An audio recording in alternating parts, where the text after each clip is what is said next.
qui nous parle bien, et tout de suite. D'abord parce qu'il y a un jeu de mots sur la couverture, sur le titre. Et puis aussi parce que avec ce personnage d'une sorte de, comment dire, de nymphe hollywoodienne qui s'élève peut-être vers le ciel ou qui plonge peut-être dans des flots pas très sûrs, on ne sait pas. On a une belle idée déjà du mystère de ce livre et on le comprend encore plus, évidemment en lisant, on comprend de mieux en mieux la couverture, on va dire. Alors, bienvenue, Céline Servet-Picor, et je suis ravie de parler avec vous pour présenter ce livre aujourd'hui, parce qu'il m'a bien plu, vraiment beaucoup plu, et ça c'est assez agréable quand on commence une rencontre d'avoir quand même cette impression-là. Je vous propose qu'on fasse un tout petit peu connaissance avec vous avant de parler du contenu du livre. Alors, pas des choses privées, trop personnelles, mais simplement au moins savoir quelle place a la littérature dans votre vie. Vous êtes une récidiviste, c'est votre deuxième livre, c'est ça? Dans ma vie, en fait, alors aussi je suis lectrice, mais je lis beaucoup de romans, mais je lis surtout des essais. Donc, là, dans ce livre, j'ai voulu parler un peu de notre époque, et j'ai lu plutôt des essais pour trouver la matière de mon livre, et puis dans l'attente, par contre, c'est plus les romans qui m'ont aidé à trouver le ton.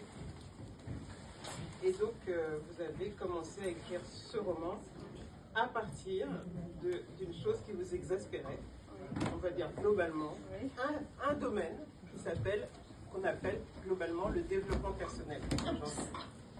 D'où est venu Qu'est-ce qui vous a grignoté exactement, si je puis dire?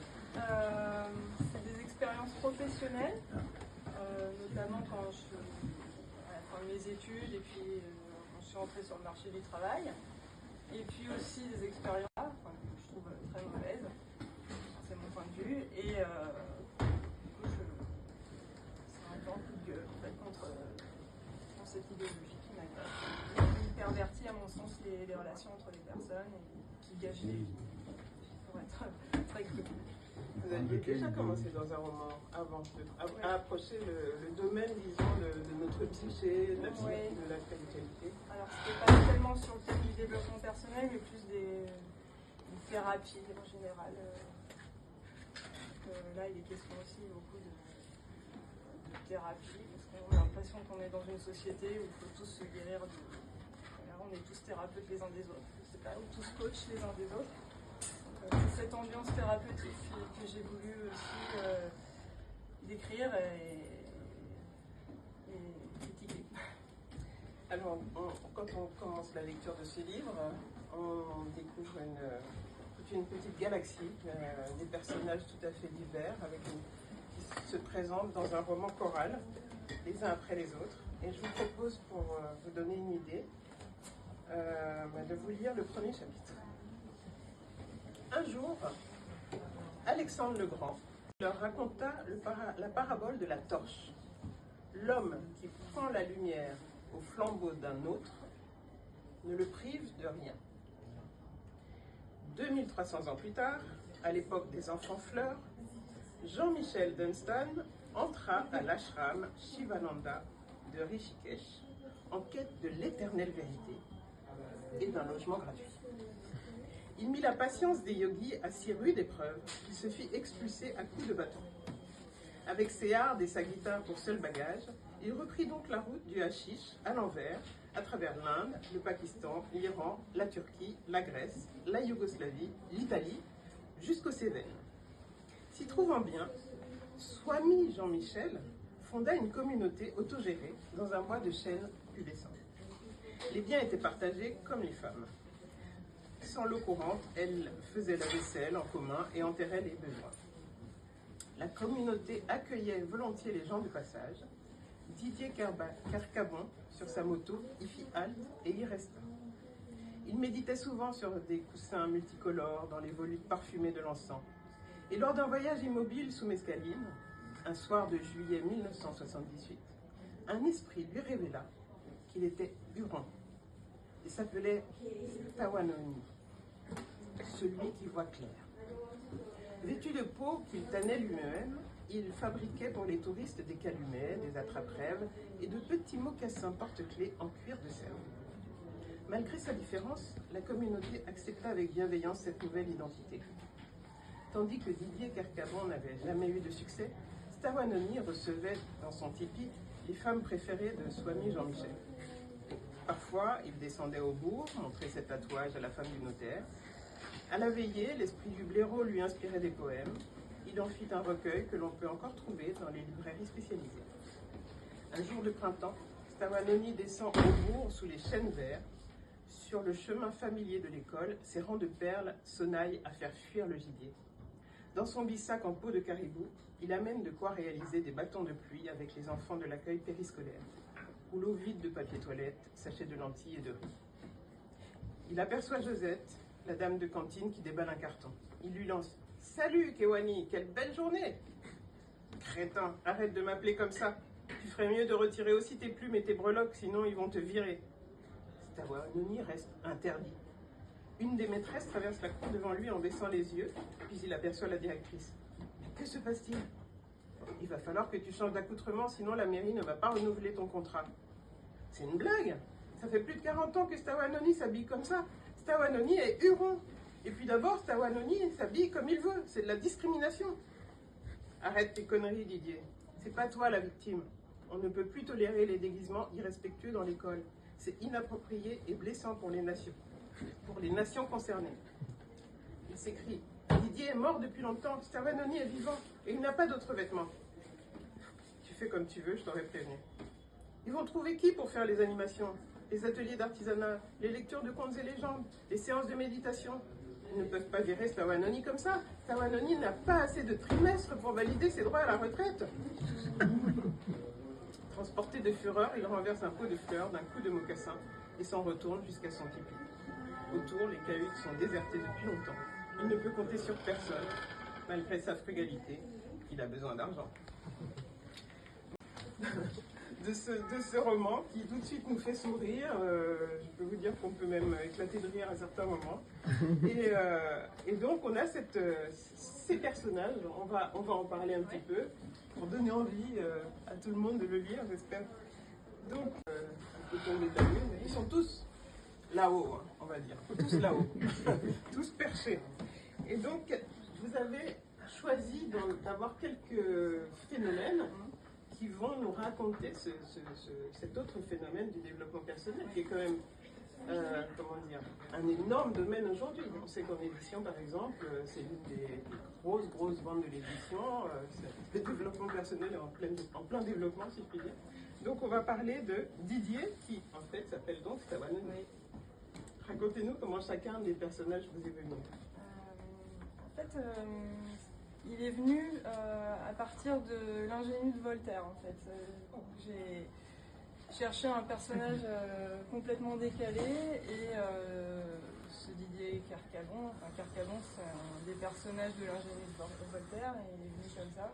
J'ai grimé quelqu'un de complètement décalé qui faisait de l'appropriation culturelle, justement. Et un de ces hippies qui vivent un peu leur délire, enfin, qui vivent complètement dans leur personnage.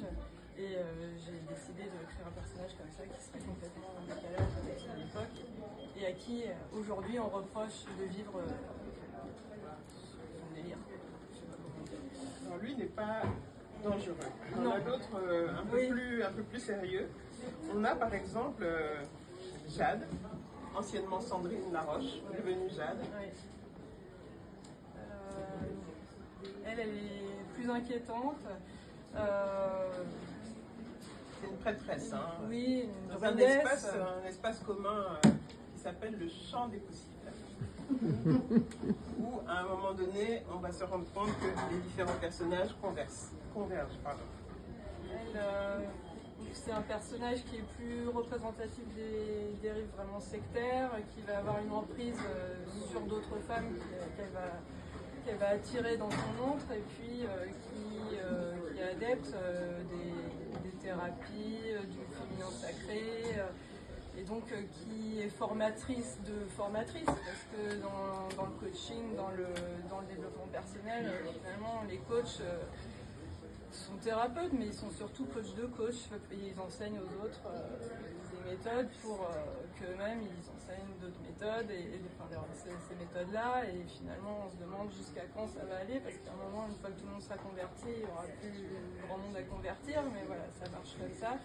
C'est une économie pyramidale où on attrape des gens, on leur enseigne, on leur vend des formations pour qu'eux-mêmes ils soient formateurs. Ça marche beaucoup sur l'emprise sectaire. Sachant que ce sont donc des formations au bien-être. Au bien-être, oui, à des facilitatrices au bien-être, des doulas périnatales, tout un univers en tout cas qui est censé nous amener les personnages à se sentir mieux dans la vie et dans le monde. Mais en retrait de ce monde. Du système en tout cas. Et en même temps dans le système, parce que ça infuse dans toute la société, y compris dans les entreprises. Pas mal de profilage psychologique qui s'apparente à du développement personnel. Donc c'est à la fois décalé par rapport au monde et puis en même temps complètement représentatif du monde dans lequel on vit, puisque ça infuse dans les entreprises. Alors on a encore un autre personnage très important. Elle s'appelle Adèle. Elle ne change pas totalement de nom pour l'instant en tout cas. Mais elle est très là-haut. Et elle était prête à adhérer à ce champ des possibles, cet espace où tous vont converger. Elle est influenceuse. De livre, et je vais vous lire encore un passage parce que c'est intéressant la façon dont vous amenez ça, sachant qu'on s'est parlé un petit peu avant et que les livres que vous citez existent réellement. Je me suis dit, c'est une vraie colère avec des personnes qui sont pointées du doigt. Donc voilà ce qu'il y a sur les livres sont amassés comme un paquet de pognon. Il avait fallu qu'elle soit drôlement maligne pour se constituer cette belle petite bibliothèque. C'est Adèle on est dans les pensées d'Adèle. Mais mue par la soif d'en savoir toujours plus, elle avait mené l'enquête pour trouver, de fil en aiguille, d'autres ouvrages qui traitent des secrets de la réussite et de la bonne santé par la pensée et les émotions. Elle se glisse sous la couette, soupire d'aise et pioche dans le tas. Elle a l'embarras du choix. La puissance de la pensée positive de Norman Vincent Peale, Le pouvoir de l'intention de Wayne Walter Dyer, Les 4 accords Toltec de Don Miguel Ruiz, Les 7 lois spirituelles du succès de Deepak Chopra, célèbre gourou du New Age et de la banque et de l'Ayurveda. Les couvertures sont évocatrices, billets de banque et pièces d'or, aurores éclatantes dans des décors exotiques ou maritimes, parchemins cachetés de cire comme un vieux grimoire. Adèle touche les livres, ça la dispose à recevoir leurs bonnes vibrations. Elle se complaît dans cette atmosphère dense de visualisation créatrice, pratique qu'elle a trop longtemps négligée. Si je m'étais astreinte à ces séances jusqu'à maintenant, je ne me retrouverais pas mère seule et divorcée dans une alcôve enfumée. C'est à peu près le genre de discours. Et Adèle a un fils, le petit Gabriel, et une mère qui n'est pas non plus, comment on dirait, qui s'appelle Maman Rosine. Alors ces deux personnages-là sont très intéressants parce qu'on a l'impression que ce sont ceux qui sont vraiment les pieds sur terre par rapport à tous les autres. J'ai oublié de parler de deux autres importants de la communauté des perchés. Il y en a un qui s'appelle Jean Doucet, mais qui est devenu Cro-Blanc. Racontez-nous un petit peu. Évidemment, c'est le chef. Évidemment, c'est un homme. C'est un gourou. Lui, il est inspiré de faits divers. Il y a plusieurs faits divers monstrueux avec des gourous qui violeurs d'enfants. Voilà. Des gens vous voulez dire que vous avez cherché de la documentation et croisé tout ça pour faire un personnage. C'est plusieurs cas voilà, de gourous qui ont été condamnés pour des faits très très graves, et y compris même, alors pas vraiment des meurtres, mais des décès pas trop expliqués dans leur communauté, et boîtes de formation aussi, parce que c'est souvent l'un et l'autre, c'est qui donnent des formations et qui sont agréées d'ailleurs. Voilà. Donc, ce personnage-là, c'est un peu un mixte de plusieurs gourous qui ont des vêtements tout à fait aussi ridicules que ce que je décris. Voilà. Alors, vous avez la dent dure aussi avec un dernier personnage, c'est l'anthropologue que Stawanoni croise sur son chemin. Alors, là, on entre dans une autre dimension parce que vous avez la dent dure, c'est vraiment drôle très très souvent, mais on ne sort pas de ce livre en l'oubliant aussitôt. En fait, il nous invite évidemment à réfléchir et vous y arrivez très bien parce que justement il y a cette constellation de personnages et qu'on a à chaque fois une dimension nouvelle qui est ouverte. Ce sociologue, j'oublie son nom, excusez-moi, comment il vous est venu? C'est-à-dire que lui, il va être un peu l'intermédiaire entre ce monde, cette communauté de personnes un peu habitées, et puis le monde, entre guillemets, normal, en tout cas dans lequel le système tourne, on va dire. C'est lui qui permet d'ouvrir, enfin, c'est pas lui qui ouvre vraiment le livre, c'est surtout celui qui permet de le fermer et puis de reprendre un petit peu de recul par rapport à ce monde du développement personnel avec un œil un peu d'entomologiste sur ce phénomène sociétal. En fait. Sauf que lui aussi voit une opportunité dans le fait de parler de tout ça.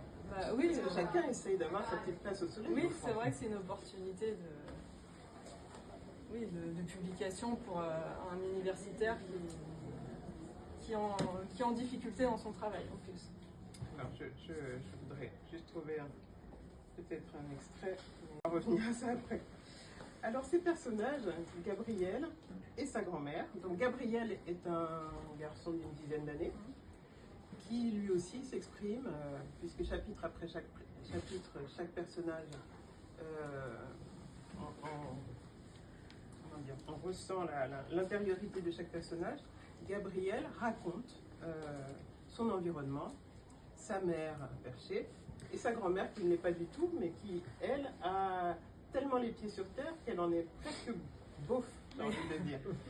Comment est-ce qu'elle vous est venue, elle aussi? Et pourquoi l'avoir créée, je veux dire? Il y avait besoin d'un personnage qui permet de prendre de la distance aussi par rapport à ce développement personnel, mais ce que je voulais montrer, c'est cette mère, elle a des distances vis-à-vis de ça, mais pas tout le temps, parce qu'elle essaie de comprendre sa fille, donc elle va être un peu traductrice pour celui qui lit, de ce que ça peut signifier. Et j'essaie de montrer comment elle-même, elle est un petit peu convertie à ça. Elle aussi, elle a des t-shirts où c'est écrit l'âge c'est dans la tête, sous-entendu on vieillit pas, enfin, comme si le monde était seulement à l'image de ce qu'on pense et pas seulement la réalité. Donc elle est un petit peu convertie par sa fille, elle essaie de la suivre parce que elle voit que sa fille, elle part dans un truc un peu bizarre, elle veut pas l'abandonner, elle se dit bah non, ma fille elle peut pas avoir tort sur tout, elle a forcément un petit peu raison. Et puis au bout d'un moment, en fait, sa fille elle part tellement loin dans cette espèce de délire de développement personnel avec un décrochage total avec la réalité, qu'elle finit elle-même par se dire que non, tout ça est faux et que en fait si elle l'a suivi jusque-là, c'est parce qu'elle avait juste peur de perdre sa fille. Et je pense qu'il y a beaucoup de gens comme ça, de personnes qui ont un proche comme ça, qui part dans ce délire de pensée positive et qui essaie de les suivre pour ne pas rompre le dialogue. Mais ce que je pense profondément, c'est que c'est une impasse parce que les mots du développement personnel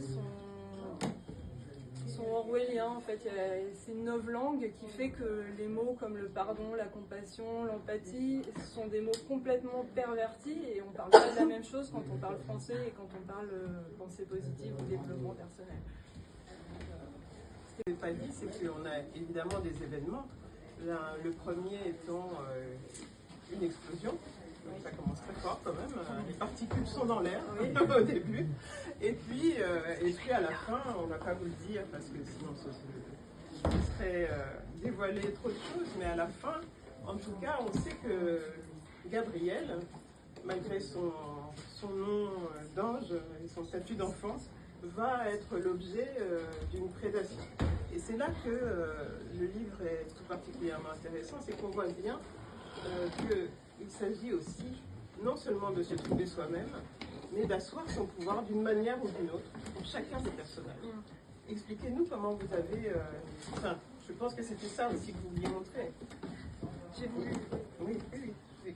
En fait, j'ai voulu montrer un phénomène d'emprise et que le développement personnel, sous ces airs de bienveillance, de moyens de vous aider à vivre mieux, plus agréablement, ceux qui l'utilisent ont une emprise sur vous. C'est un moyen d'avoir pouvoir sur les autres, et d'où la dérive sectaire. Mais c'est un monde où on est réparti entre les crédules et les incrédules, finalement. Et ceux qui savent comment tirer parti de la crédulité des autres. L'une des choses que l'on peut lire, par exemple, c'est les tensions suscitées par les situations de méditation et autres, la situation dans la communauté. On voit bien, par exemple, qu'il y a des tensions et qu'on a beau faire de la méditation, on a beau essayer d'être en empathie avec les autres, en harmonie avec le monde, il y a quand même toute cette volonté humaine ou ses défauts, ses qualités, etc. qui se révèlent. Je voudrais lire un passage à ce sujet. Il s'agit d'Adèle, qui est donc l'influenceuse qui aimerait avoir plus de followers et finalement vivre autant que possible de l'influence qu'elle peut avoir sur les autres. Elle a rejoint cet espace, cette communauté qui s'appelle le Champ des Possibles, et elle s'aperçoit que elle suscite peut-être la jalousie, en tout cas elle ne se le fait pas, la jalousie des autres. Il fallait s'attendre à susciter de la jalousie, même dans ce lieu où se retrouvent des personnes très avancées sur la voie de leur développement personnel. Les gens qui viennent ici ont déjà repoussé beaucoup de leurs limites et c'est tout à fait admirable. Ce sont des âmes d'élite, mais il existe quelques rares personnalités qui ont beaucoup plus de dons et de potentiel. Je dois faire partie de ces rares élus qui voient plus large, qui ont une intuition plus profonde. Jade m'a repéré, et les autres le ressentent inconsciemment aussi. C'est presque animal. Évidemment, cela peut créer de la frustration. Il faudra que je sois forte pour résister aux attaques dont je serai immanquablement la cible. Mère Nature est injuste, mais je n'y suis pour rien. Avec cœur, Adèle termine de nettoyer les vitres de la salle de méditation, avant de filer se préparer dans sa chambre. Cro-Blanc peut arriver à tout moment. Elle hésite sur sa tenue. Vaut-il mieux une robe saillante ou quelque chose de plus New Age, comme une tenue de femme elfe, un peu sauvage, sortie des brumes d'une forêt ensorcelée? Elle choisit finalement une sorte de compromis en enfilant une robe noire, longue et fluide. Derrière le rideau ondulé de ses cheveux, elle plante dans ses lobes des pendants d'oreilles argentées en forme de demi-lune. On entend comme une rumeur de l'agitation. Il faut se presser. Un peu de colle pour approfondir un regard déjà naturellement électrique et c'est tout. Elle se prépare donc pour l'homme et il y a aussi cette dimension du pouvoir par la sexualité dans ce livre. Oui, des hommes sur les femmes et aussi ce que j'ai voulu montrer, des femmes sur les femmes. Voilà, la sororité, je la remets un peu en question, c'est pas quelque chose de forcément évident, donc là j'ai aussi montré l'emprise d'une femme sur plein d'autres femmes de manière assez brutale, et ça rejoint ce que je disais tout à l'heure sur ces mots orwelliens, enfin cette novlangue où la sororité est une emprise en fait sur éventuellement une emprise sur d'autres femmes, pas toujours, mais ça peut être le cas. La bienveillance n'est pas forcément bienveillante, et c'est ce décalage entre les mots et la réalité des relations humaines que j'ai voulu montrer. Sous des mots complètement lénifiants, il y a des relations de pouvoir, d'emprise et de très grande violence. C'est pour ça en fait que vous aviez besoin de l'humour pour avoir ce second degré, cette distance. Oui, parce que sinon c'est le double niveau, je suppose. Oui. Parce que vous m'avez dit que c'était pas du tout le même style pour votre premier roman. Non. Non, mais mon premier roman n'était pas une dénonciation du développement personnel, mais là, en fait, plus on réfléchit sur le développement personnel, plus l'évidence de la violence est forte, et plus, en fait, pour que ce soit lisible et supportable, même pour celui qui l'écrit, il fallait de l'humour. C'est supportable. Je vous raconte quand même ce qui se passe avec Cro-Blanc. Cro-Blanc se tait un instant, regarde Adèle fixement sans cligner des yeux. Veux-tu partager avec moi une tartelette aux fraises? Il sort du réfrigérateur une boîte appétissante qu'il ouvre comme un trésor. Ce sera notre secret. Lentement, il coupe la tarte en deux. Il tend une part jusqu'aux lèvres d'Adèle qui croit mordre en rêve. Mais la chair ferme et pulpeuse des fraises éclate et se mêle sous son palais à l'onctuosité de la crème pâtissière et lui rappelle violemment qu'elle est bien éveillée. Avant qu'elle ait le temps d'essuyer avec une serviette toutes les petites miettes collées aux commissures de ses lèvres, Cro-Blanc saisit ses mains dans les siennes et les yeux fermés la bénit. Voilà, on a quand même une langue spéciale.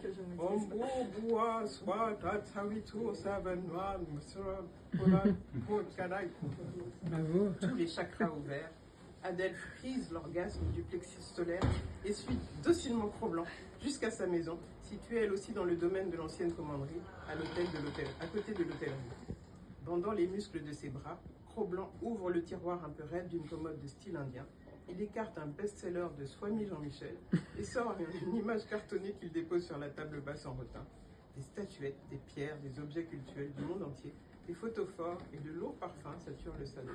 L'image représente des losanges concentriques, orientés en diagonale. Voici une planche radionique. J'ai moi-même reçu et réalisé toutes les planches qui se trouvent ici, dans un état modifié de conscience, pour épouser la perfection des archétypes cosmiques. Elles sont particulièrement reliées au divin. Mais alors, vous essayez vraiment de nous prévenir de quelque chose, mais au fond, le développement personnel, si on vous suit, on fait comme si nous, on appartenait au monde réel, bien rationnel et tout, et puis on se moque des autres, mais en réalité, on est tous un peu là-dedans. C'est-à-dire que si on était dans la salle d'attente de nos médecins, on regarderait peut-être l'horoscope dans le journal, ou on lirait un article sur comment mieux vivre, ou méditer, ou commencer la méditation, ou je ne sais pas. Il y a quand même des degrés. Oui, il y a des degrés. Et on est tous plus ou moins amenés à être coach des autres, finalement, ou gourou des autres, à des degrés divers selon la façon dont on est soi-même imprégné de ça. Moi-même, quand j'étais adolescente, j'ai lu Paulo Coelho et l'alchimiste qui est cité dans le livre. C'est quelque chose qui m'avait vraiment parlé. Il m'a fallu, en fait, pas mal de temps pour essayer de me désintoxiquer de ça. Et je m'assure d'être complètement... Vous estimez que c'est une intoxication? Ouais, de mon point de vue. Pas de magie dans ce monde, on peut pas... Non, pas comme ça. Enfin, c'est mon point de vue, hein, qui est assez tranché, que j'assume. Mais on peut tous être un peu les apôtres de ce que je considère comme une idéologie, parce qu'on n'est pas toujours conscient que ça nous traverse. On peut y adhérer aussi. Donc, voilà. Je voulais montrer aussi à quel point, et c'est le cas de ce personnage, la mère de ce personnage principal, Mamorosine, elle est elle-même, finalement, même si elle prend ses distances avec ça, c'est un peu moi aussi, Mamorosine. On est un peu tout le monde dans le livre. On est un peu dedans, et puis elle prend ses distances au fur et à mesure, mais c'est parce qu'il se passe quelque chose de grave. Une incompréhension totale avec sa fille, et là, elle est obligée de faire face à la réalité. Qu'est-ce qui nous sauvera alors, finalement, Céline? Le rire.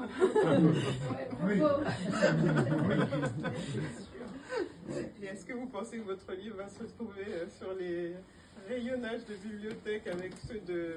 Sur un malentendu? Ceux de Deepak Chopra et consorts. Oui, je sais pas s'il se trouvera dans les rayons du développement personnel, mais bon, voilà, quand...